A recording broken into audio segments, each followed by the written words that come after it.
Masaganang pagmamahal po, Prospect Fam, and Merry Christmas and Happy New Year sa ating lahat. Kami po ay lubos na nagpapasalamat at nagkaroon ng masaya at maayos na Pasko ang pamilya ni Padi-Padi.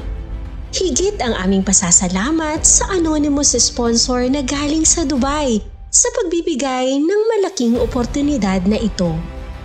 At gaya ng lagi niyang sinasabi sa akin, truly Jesus loves us. Jesus loves Padi-Padi. Kaya naman po, sobra tayong grateful sa inyong lahat. Kami po ay nawala ng ilang buwan dahil sa aking personal na laban sa mental health. Ang paghahatid charity po ay very challenging, lalo na sa pagtanggap ng bawat emosyon at problema. Kaya nagpasya kami na inspirasyon na lang sana ang ibahagi sa inyo. Ngunit kung bibigyan nyo ng pagkakataon na ipadaan sa amin ang mga tulong, kami po ay lubos pa rin na magpapasalamat sa inyo. Gusto ko lang din pong humingi ng paumanhin dahil sa hindi inaasahang pagkakataon ay nawalan kami ng audio nang pumunta kami. Dahil ayaw namin gawing scripted kung kukuha ulit ang shots, kaya napagpasyahan po namin na i-share pa rin ang kasayahang nadama ng mga bata at ni Nanay Yoli ng araw na yon. Hello po sa lahat, pasagana pagmamahal po the Prospect family. So, Merry Christmas po pala sa lahat. Kasama ko si Mrs. The Prospect, ayan. Opo. Sa ating camera ngayon kasi ako yung nagdadrive. Pupunta tayo ngayon kila Padi-Padi sa mga nagtatanong kung kamusta na sila Padi-Padi. So pupuntahan po natin sila. And hopefully nandun na po si Nanay Yoli. Ayun na nga, papunta tayo kila Padi-Padi para magatid tayo ng kanilang pang Noche Buena mamaya. So galing po pala to sa ating anonymous sponsor po. From Dubai. Ayan. Ma'am, maraming salamat po sa yung pagpabot ng pagmamahal kila Padi-Padi at sa pagkakapatid. So, ayan, tingnan natin, bisitahin natin ulit. Sana maayos sila. Ayan. Merry Christmas everyone! Yeah, Merry Christmas po sa lahat and advance Happy New Year po. Ayan. And shoutout kay Sir Oragon Honey. Ayan. Na busy ngayon. Shoutout din po kay Ate Boots. And syempre kay Ate Boots from Houston, Texas. Ayan, thank you so much ate sa pagmamahal na binibigay mo sa family ko. Ayan, especially kay Lai, kay Yana. Ayan, mag-ingat ka po palagi dyan. Wish namin na sana makikita ka namin in person. Sa puntong ito po, Prospect Fam, ay nawala na ang audio ng aming mic nang hindi namin nalalaman. Kaya ikukwento ko na lamang po ang buong pangyayari. Medyo marami po ang aming dala para sa mga bata, kaya hiniram ko muna ang sasakyan ng aking kuya. Shout out po sa aking kuyang napakabait. Nakarating na nga po kami sa pamilyar na street ng lugar nila Padi-Padi. Medyo nahirapan po sa pagbubuhat si Mr. The Prospect, pero push naman po at kinaya naman. Medyo malayo-layo po ang nahanap naming parking, kaya naman halatang napagod sa pagbubuhat ang asawa ko. Premyuhan na lang natin mamaya, Prospect Farm. Charot! Sinalubong na nga po kami dyan ni Nanay Yoli na biglang lumiwanag ang mukha pagkakita sa amin at si Padi-Padi naman ay sadyang matulungin. Kaya napa-assist na kay Mr. The Prospect sa pagbubuhat. Hala, napasayaw na po itong si Django. Parang gustong ipaabot sa atin na merry talaga ang Christmas nila. Opo, Prospect Fam, matagal nang nakabalik si Nanay Yoli dito at inaalagaan ng kanyang mga anak. Kaya nga po halatang pumayat dahil daw sa trabaho at paglalabada. Excited na dyan na nagtulungan ang magkapatid na Django at Padi-Padi sa pagbubuhat. Halatang sobrang excited na maging merry ang kanilang Pasko. Wow! Busy sa paglilinis si Kuya Rolly. Maraming salamat naman at maayos na ang kalagayan ni Rolly at mataba na nga po siya, Prospect Fam.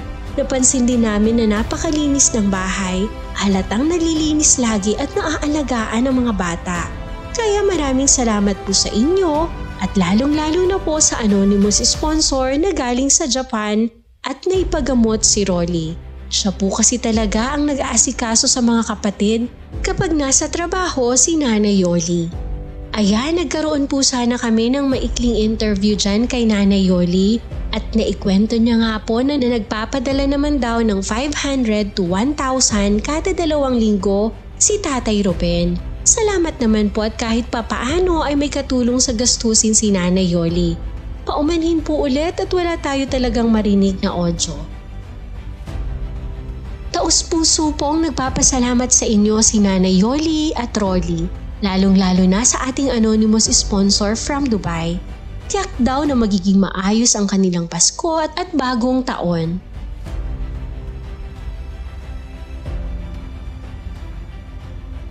Paalis na sana kami Prospect Fam kaya lang biglang napansin namin ang malaking tiyan ni Katay. Nabahala po kami kaya tinanong namin si Nanay Yoli. Ang akala kasi namin ay busog lang talaga ang bata. Napapansin nga raw po ni Nanay Yoli na lumalaki ang tiyan, nahihirapang magbawas at nangangayayat si Katay.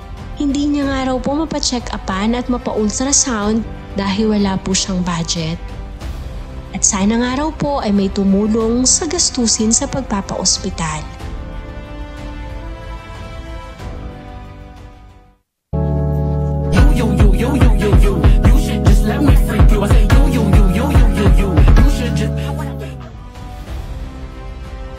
Sadyang napakasaya po ng mga bata sa ibinigay na blessing sa kanila ng Panginoon ngayong Pasko.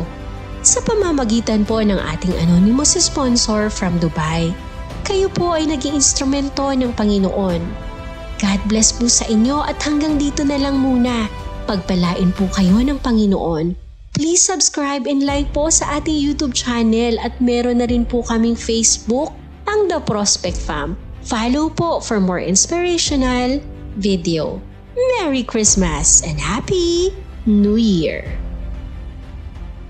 Naging napaka-challenging po sa amin sa karamihan sa atin ang taong ito. Minsan umaakyat pataas pero kadalasan ay sumasadsad pa ibaba. Magkagayon man, hindi mahalaga kung ilang beses tayong bumulusok pa ibaba o nadapa. Dahil ang importante ay ilang beses tayong bumangon. Ilang beses tayong natuto at naging matatag. Higit sa lahat, hindi tayo kailanman nakalilimot sa Panginoon at mas lalong pinapatatag ang ating paniniwala sa Kanya.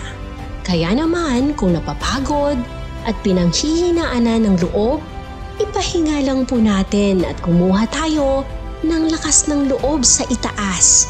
Panigurado, mabibigyan tayo ng lakas na harapin ang lahat. At muli po ang aking paalala na huwag nating susukuan ng pag-asa dahil laging nasa atin ang Panginoon.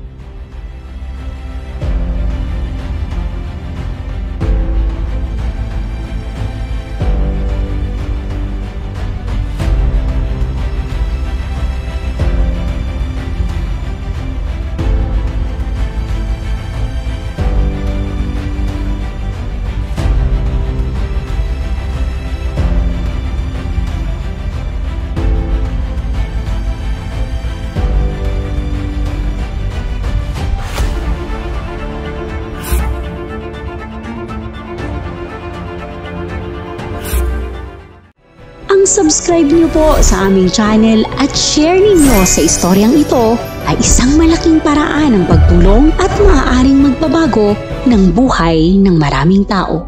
Maraming salamat po.